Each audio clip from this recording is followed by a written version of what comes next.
Welcome to the module entitled Writing an Abstract Summary Paragraph. My name is Suzanne Haga. I am an Associate Professor in the Center for Genomic and Computational Biology at Duke University. This module was developed by myself and Dr. Greg Ray of GCB. The objective of this module is to provide some helpful tips on writing an abstract or summary paragraph. To begin, why are abstracts needed? Abstracts are often required for many types of scientific communications. For example, almost every published paper has an abstract.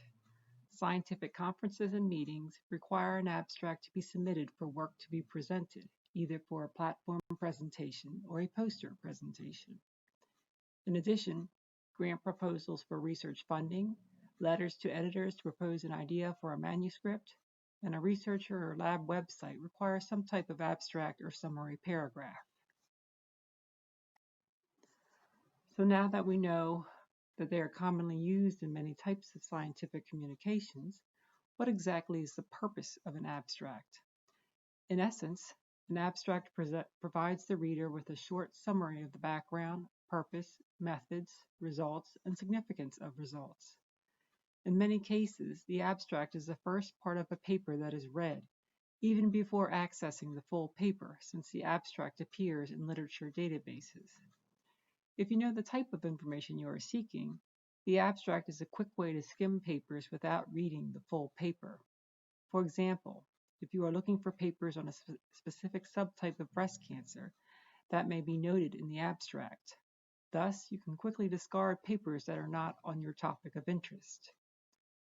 Journals, scientific meetings, funding agencies, and other institutions that require an abstract as part of a submission or application are likely to have specific requirements.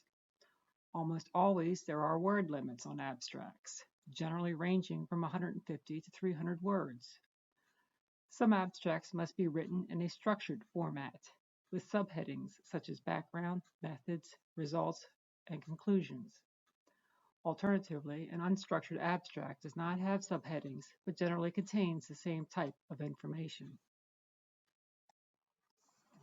Here's an example of an abstract in a scientific publication, set apart in a blue box from the rest of the text.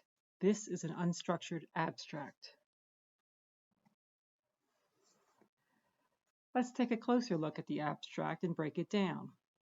The first sentence is a general background or introduction about the focus of this study. The second sentence is a description of the study rationale. Why was the study performed, and the methods used, or how the study was performed. Beginning with the third sentence, the third section is the results. As you can see, it is the longest section of the abstract and includes the main findings of the project.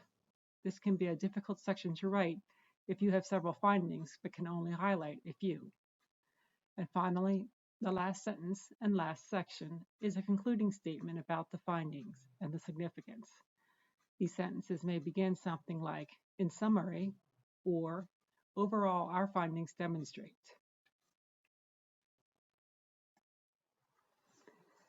It can be challenging to succinctly summarize a study, particularly if it used multiple methodologies and/or generated multiple data points and extensive results. Sometimes the first sentence is the hardest to write if there's a long history of the field. The goal is to provide enough information for the reader to understand the study and the major findings and conclusions.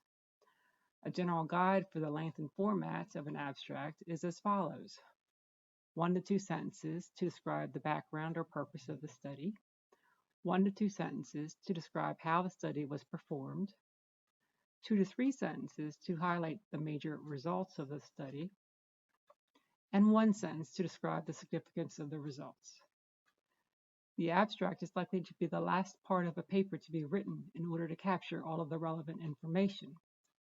It may be easier to summarize each section with 1 to 2 sentences, but this may vary depending on your writing style and experience. When you are asked to write an abstract for your own research project, you will likely go through several drafts to clearly and succinctly summarize the study, removing minor points and focusing on major points.